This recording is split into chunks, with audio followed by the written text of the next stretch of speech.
Sandra Torres, bonjour. Bonjour. Merci d'avoir accepté notre invitation. Merci de m'avoir invité. On est à moins de 3 mois maintenant de l'échéance des municipales. Comment se passe pour vous cette campagne ? Écoutez, la campagne aujourd'hui, elle démarrera officiellement au mois de février. Il y a d'ailleurs des candidats qui ne sont pas tous déclarés. Aujourd'hui, on ne sait pas si le maire sortant se représente. Il attendra peut-être le début de la campagne, certainement. Certainement, je pense qu'il attendra le début de la campagne. Est-ce que ça vous dérange, le fait que le maire ne se soit pas encore prononcé ? Non, pas du tout. Il n'y a pas de surprise. Aujourd'hui, beaucoup de maires sortants ne se sont pas prononcés.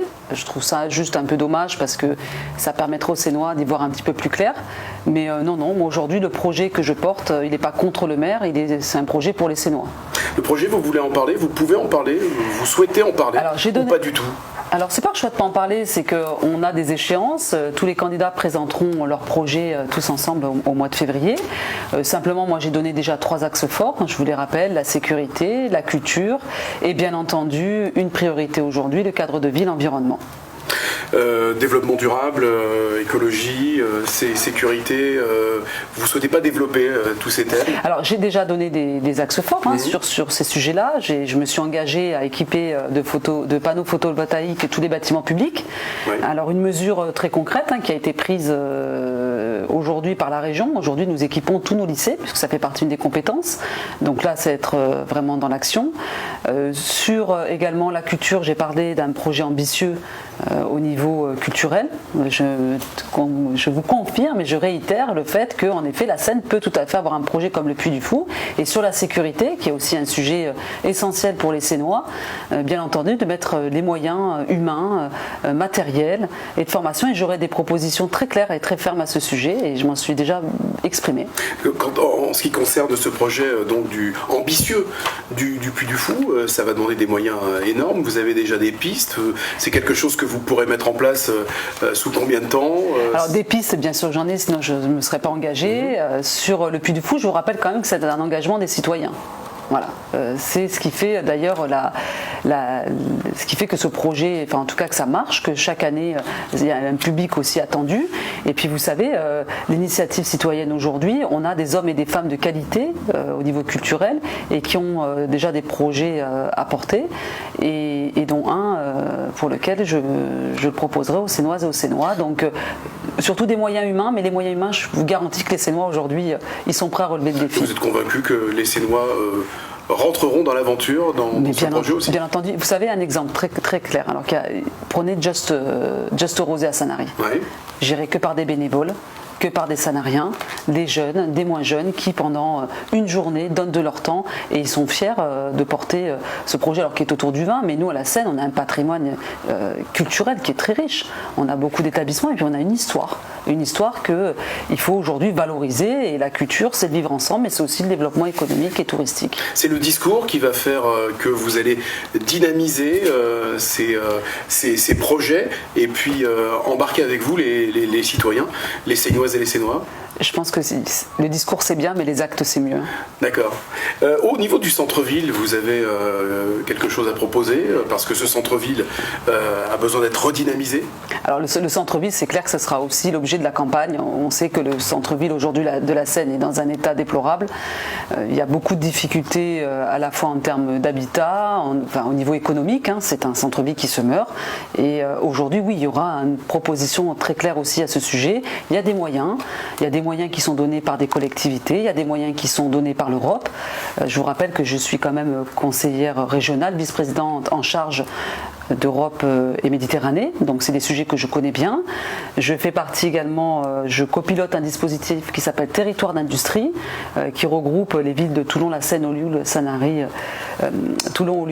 Saint-Mandrier, Sifour et la Seine bien entendu, pour lequel aujourd'hui on a fléché des moyens mis en place par l'État pour redynamiser des entreprises du centre-ville. En matière de sécurité, il y a beaucoup à faire à la Seine. Qu'est-ce que vous proposez? Qu'est-ce que vous allez mettre en place? Vous avez essayé de me faire dire mon programme. Oui. Donc c'est un peu l'objet. Non, si, je vais vous répondre, surtout sur la sécurité, mais il y a tout à faire. Voilà. On manque de moyens humains. Ça c'est clair, donc il faudra une police musclée, mais une police avec des effectifs assez conséquents.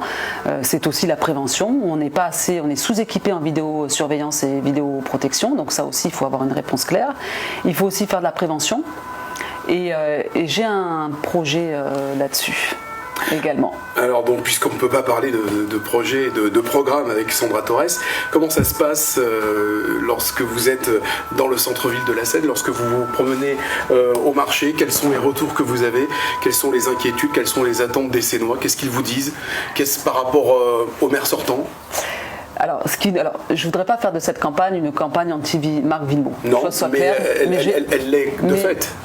Non, moi je dirais que... quand même à le battre, non? Je cherche pas à le battre, je cherche à proposer mon projet aux Sénoises et les Sénois. Et c'est très important ce que je vous dis, je ne pars pas contre le maire, je pars pour un projet, une équipe. Si j'avais été satisfait des projets du maire, je ne me présenterais pas devant vous aujourd'hui. Et en tout cas devant les Sénois. Donc j'ai un projet, en effet ce que me disent des gens du centre-ville, mais bon, il ne suffit pas qu'ils me le disent, je suis sénoise. Donc je la vis la ville, et je vois bien dans l'état où elle est. Tous les commerces sont fermés en centre-ville, on se retrouve avec un marché qui se désertifie de plus en plus, des boutiques qui ferment tous les jours, un habitat en centre-ville qui se dégrade, des difficultés très importantes, de stationnement, la circulation aujourd'hui, avec un centre-ville, un cœur de ville asphyxié. Donc oui, en effet, les Sénois aujourd'hui ne sont pas satisfaits et moi en tant que Sénoise je vous vous non plus, vous n'êtes pas satisfaite, mais sinon je me présenterai pas aux Sénois aujourd'hui. Bien sûr, mais donc vous cherchez effectivement à ce que Marc Villemot ne soit pas réélu, donc c'était dans ce sens que je posais cette question. Et au niveau des adversaires, l'entente est pas forcément cordiale.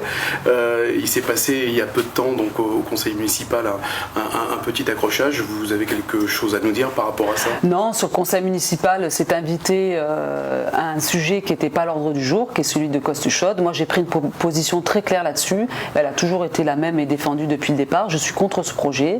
C'est un projet pour lequel c'est aujourd'hui un terrain qui appartient à la collectivité, donc maintenant à la métropole, mais pour autant à la collectivité, et sur lequel la convention devait être dénoncée en 2023, donc il n'y avait aucune obligation d'urbaniser. Ça s'est invité en débat municipal parce qu'il y a des conseillers municipaux d'opposition qui ont amené ce dossier sur la table du débat. Après, vous savez, il y a eu encore ce matin un encart dans la presse, il y en aura sûrement un demain. Voilà, il faut que les choses soient clairement dites, mais bon, après... Il n'est pas nécessaire ou obligé que ce projet voit le jour. Ah mais moi je vous dis... Malgré la convention et les pénalités qui non, il n'y a pas de pénalité. Il n'y a pas de pénalité. C'est pour ça que je me suis exprimée très clairement là-dessus. Sur cette convention, on aurait pu être obligé de proposer un projet en 2023. D'accord ? Aujourd'hui, beaucoup de collectivités qui ont des conventions avec le PFR renégocient à nouveau la convention pour la reporter. Parce que sur ce terrain-là, au départ, c'est en 1991 où il a été rendu... il est à urbaniser, il devait y avoir un collège. C'est des projets qu'on voit sur du long terme. Mais la Seine d'il y a 30 ans, c'est plus la Seine d'aujourd'hui. Aujourd'hui, on a quoi comme difficulté? On n'arrive plus à circuler. D'accord. On a de grosses difficultés de stationnement, on a des problèmes aujourd'hui d'inondation. Donc qu'est-ce qu'on fait de ce terrain qui est sur une zone collinaire, sur lequel vous avez des zones pavillonnaires, vous avez une caserne des pompiers, on a des problèmes d'assainissement, c'est sur ça qu'il faut réfléchir. Donc il n'y a pas de pénalité. Voilà. Il n'y a pas 2 millions d'euros de pénalité qui existent. Il n'y a pas 2 millions de pénalités qui existent. Si on veut reprendre ce terrain, il suffit de le racheter. Voilà. Et je vais même vous dire mieux, le PFR est prêt à suivre le fait que demain on pourrait proposer un autre projet. Voilà. Donc ça c'était très important de le rappeler et moi j'ai dit fermement que sur ce dossier-là je suis contre, mais après il ne suffit pas de dire, après il faut mettre des actes derrière ça. Et d'ailleurs aujourd'hui ce qui se passe sur ce dossier-là, si vous le permettez, je ne voudrais pas trop poser. Vous avez une minute, Sandra Torres. Simplement aujourd'hui la réponse elle est dans la main des Sénoises et des Sénois et des habitants de Coste-Chaude, parce que le PLU a été voté le 13 décembre et il y a 2 mois pour porter un recours pour casser le PLU. Voilà les réalités. Donc aujourd'hui, dans mon projet, je proposerai autre chose pour ce terrain qui doit garder son côté poumon vert au cœur de la ville. Mais si le PLU n'est pas dénoncé et pas cassé, par voie juridique, il sera forcément urbanisé. On se reverra à partir du 8 février, début de la campagne, lancement de la campagne, pour parler enfin et découvrir ce projet de Sandra Torres. Avec plaisir. En attendant, passez de belles fêtes, Sandra Torres. Merci également. Merci. Je vous souhaite également de belles fêtes. Merci beaucoup.